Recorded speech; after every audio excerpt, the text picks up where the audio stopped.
এমন একটা ঘটনা, হ্যাঁ, আমরা ১০,০০০ ১২,০০০ ১৫,০০০ ২০,০০০ এরকম ব্যস্ত আছি।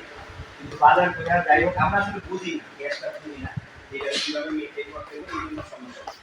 একদিন কি দিন জানি ১ম এটা কি 31st নাকি কি জানি পয়লা বৈশাখ এরকম একটা দিন মানে মোটামুটি তোমার ১-২ মাস আমরা একটু লস দিয়ে চালাইছি।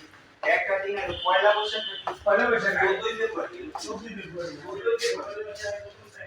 হ্যাঁ একটাই হ্যাঁ ঠিক আছে আপনি বলেন ১৪ই ফেব্রুয়ারি তা আমরা ১ মাস এটা চালালাম ১ মাস পরে তাদের এই অফার দিলাম তারা মানলো না বুঝলো ঘটনাটা তাহলে আরো ১৪-১৫ দিন আমরা ব্যবসা চালাইছি ভ্যালেন্টাইন ডেতে এমন একটা সেল মানে আমি কি রে শালা এরকম নাকি ব্যবসা